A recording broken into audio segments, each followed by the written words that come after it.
Thank you very much. Thank you all. Thank you for coming.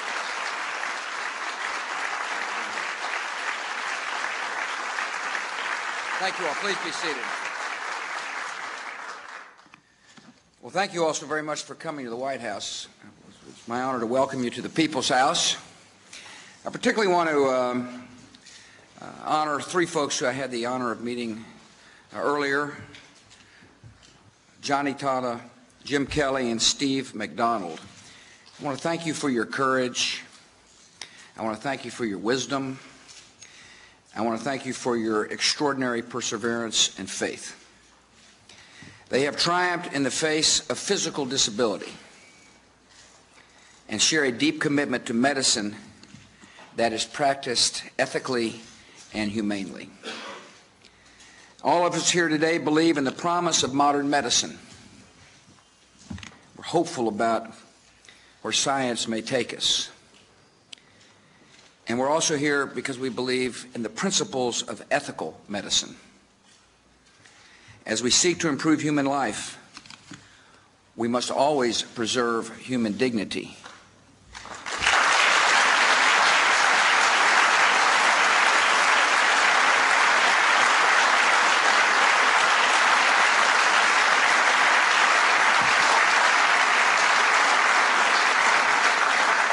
And therefore, we must prevent human cloning by stopping it before it starts.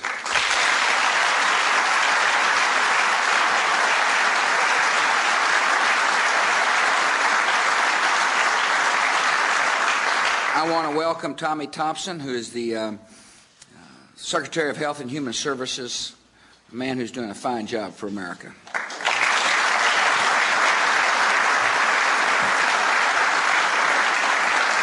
I want to thank members from the United States Congress, members from both political parties who are here. I particularly want to thank Senator Brownback and Senator Landrieu for sponsoring a bill about which I'm going to speak.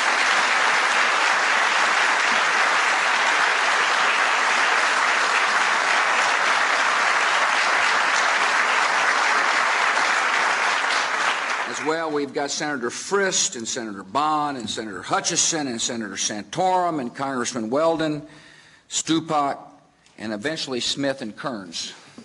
They just don't realize.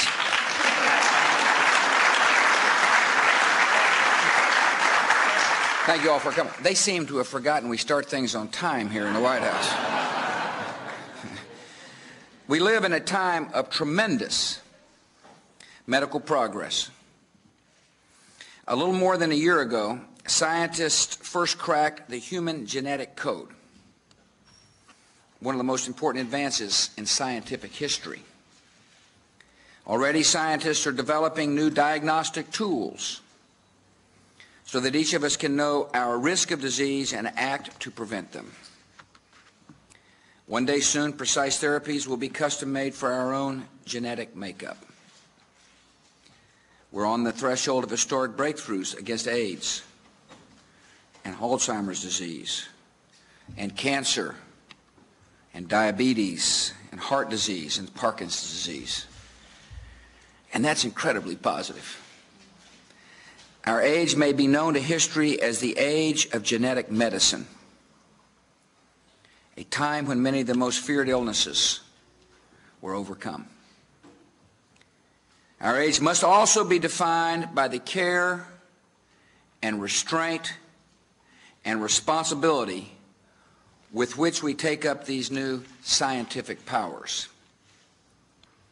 Advances in biomedical technology must never come at the expense of human conscience.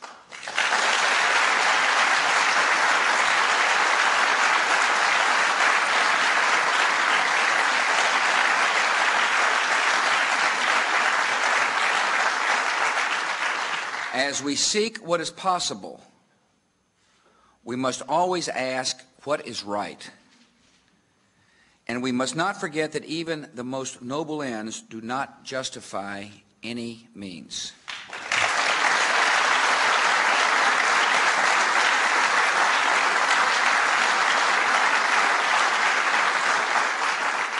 Science has set before us decisions of immense consequence. We can pursue medical research with a clear sense of moral purpose, or we can travel without an ethical compass into a world we could live to regret. Science now presses forward the issue of human cloning. How we answer the question of human cloning will place us on one path or the other. Human cloning is the laboratory production of individuals who are genetically identical to another human being. Cloning is achieved by putting the genetic material from a donor into a woman's egg which has had its nucleus removed. As a result, the new or cloned embryo is an identical copy of only the donor. Human cloning has moved from science fiction into science. One biotech company has already begun producing embryonic human clones for research purposes.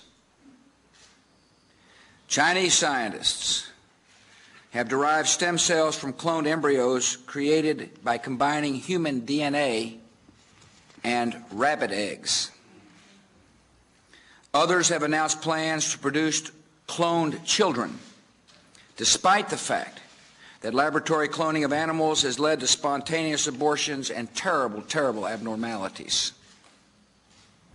Human cloning is deeply troubling to me and to most Americans. Life is a creation, not a commodity.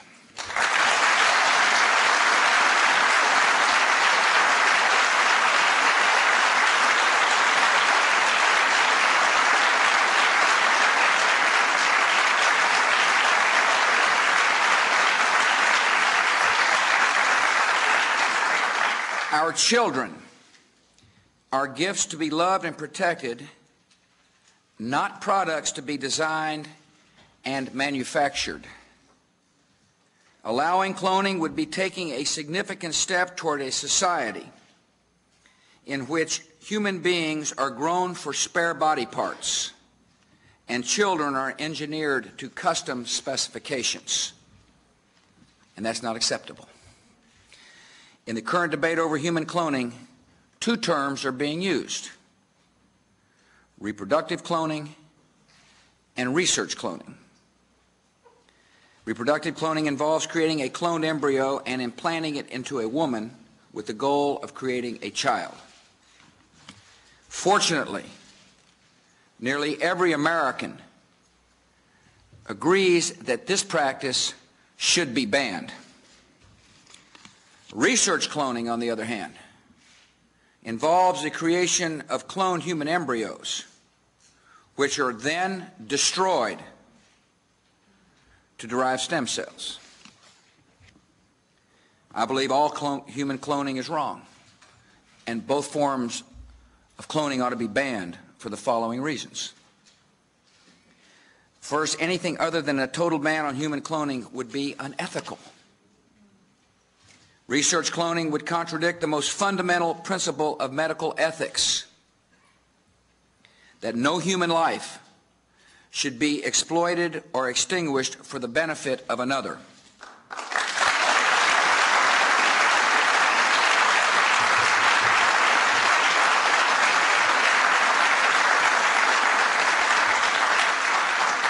Yet a law permitting research cloning, while forbidding the birth of a cloned child, would require the destruction of nascent human life. Secondly, anything other than a total ban on human cloning would be virtually impossible to enforce. Cloned human embryos created for research would be widely available in laboratories and embryo farms. Once cloned embryos were available, implantation would take place. Even the tightest regulations and strictest policing would not prevent or detect the birth of cloned babies. Third, the benefits of research cloning are highly speculative. Advocates of research cloning argue that stem cells obtained from cloned embryos would be injected into a genetically identical individual without risk of tissue rejection. But there is evidence based on animal studies that cells derived from cloned embryos may indeed be rejected. Yet even if research cloning were medically effective, every person who wanted to benefit would need an embryonic clone of his or her own to provide the designer tissues.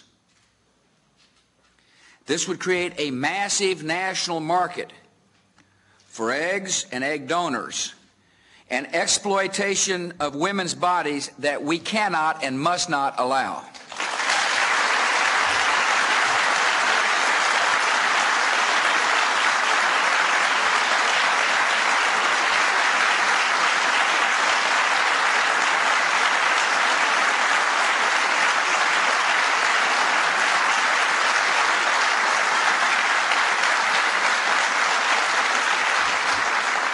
I stand firm in my opposition to human cloning, and at the same time we will pursue other promising and ethical ways to relieve suffering through biotechnology. This year, for the first time, federal dollars will go towards supporting human embryonic stem cell research consistent with the ethical guidelines I announced last August. The National Institutes of Health is also funding a broad range of animal and human adult stem cell research. Adult stem cells which do not require the destruction of human embryos and which yield tissues that can be transplanted without rejection are more versatile than originally thought. We're making progress. We're learning more about them. And therapies developed from adult stem cells are already helping suffering people. I support increasing the research budget of the NIH, and I ask Congress to join me in that support.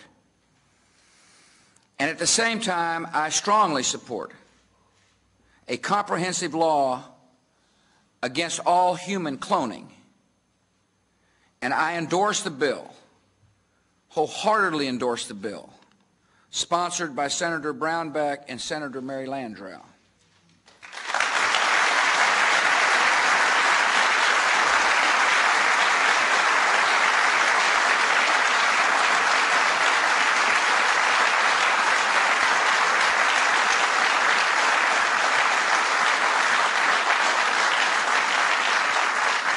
This carefully drafted bill would ban all human cloning in the United States, including the cloning of embryos for research. It is nearly identical to the bipartisan legislation that last year passed the House of Representatives by more than a 100-vote margin. It has wide support across the political spectrum. Liberals and conservatives support it. Religious people and non-religious people support it. Those who are pro-choice and those who are pro-life support the bill. This is a diverse coalition united by a commitment to prevent the cloning and exploitation of human beings.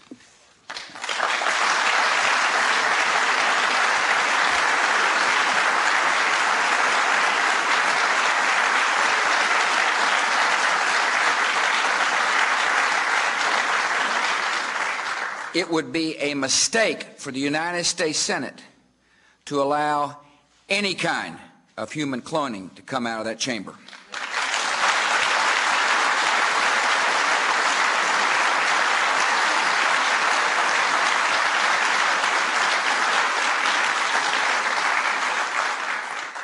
I'm an incurable optimist about the future of our country.